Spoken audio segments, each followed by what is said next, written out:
Get ready, start. Sir, I would suggest for the consideration of the House, and this is what we have been attempting to do in our science and technology plan also. We should have a plan of developmental application of rural technology. Only a few days back, a few friends from the Bangalore Institute of Science came to see me. They said that they had formed a team of scientists at the highest level who are teaching in that institute. They said they decided to go to a village about 70 miles away from Bangalore and settle down there and then identify the problems there, trying to find out how science and technology could be applied for the purpose of removing back there for the purpose of improving the productivity, for the purpose of bringing about a better environment there. They have had some short term experience in functioning in that village. They told me that they were encouraged very much not only by the results which are coming out of their experiments but by the response from the scientific community. It is obvious from this, perhaps, that each high level scientific, technological, or technical institution should be asked to take over a specific area and concrete their efforts there to find out how science and technology could be applied for the purpose of better development of that area and to increase the productivity. Therefore, it is only science and technology which could provide the answer to remove this backwardness, and it is on the basis of this alone that we would be able to tackle many of the problems with which we are confronted, whether it is unemployment or the removal of poverty, particularly in the rural areas. So, this is the answer for that. The honorable members talked about rural indebtedness. Rural indebtedness is also due to the feudal traditions which have been continuing, bonded labor, and other things.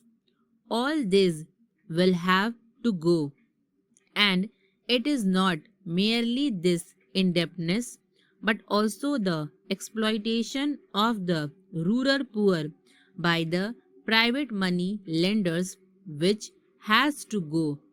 My honorable friend pointed out this thing. As far as Bihar is concerned, it is a coal mine area. I recently went through a report.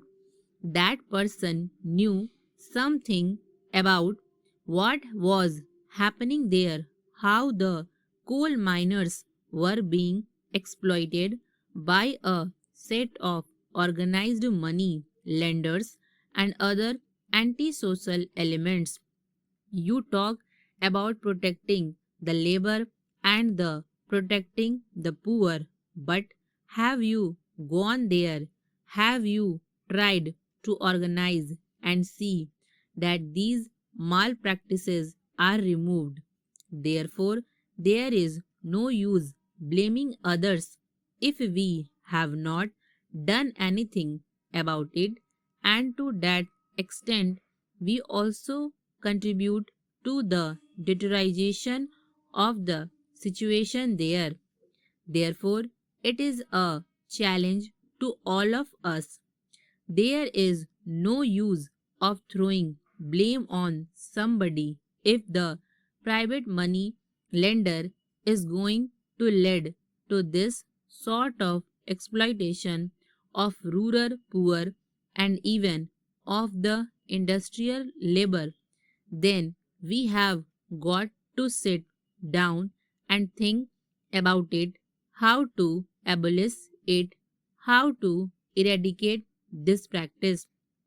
When we talk in terms of removing rural indebtedness, it is not by moratorium. Of course, that is a part of it, but it cannot stop there. We have to proceed further. You should have organizations to cater to the needs of these people. There also, they want to continue in the same old tradition. How do these people get indebted? They get indebted because they want to imitate the rich in performing their marriages. They want to have the same funeral ceremonies. They want to have the same birth ceremonies, and therefore some of their indebtedness starts with this wasteful expenditure. Therefore, the social customs is a thing which stands in the way.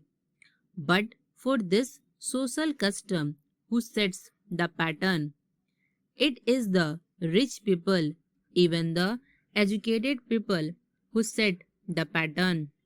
Therefore, if we want to remove the rural indebtedness and if you want to remove the root cause for this, then all of us will have to respond to this and set an example to the poor, because they would look respectable only when they perform the marriage in a certain style, because we are doing the same. When we talk about the rural indebtedness, let us not attack the rural indebtedness in isolation, unless we attack the social customs which lead to the wasteful expenditure. Even this rural indebtedness cannot be tackled in an effective way. So, it has to be looked at as a whole and not in isolation. We should look at it from that point of view. It is the educated group, the richer section of the people, who spoil the poorer sections by their own wasteful expenditure. I am coming to dowry. When we talk about it in the International Year for Women, we are thinking of liberating the women. Can we liberate them from the dowry system? Who are the worst sinners in this dowry system today?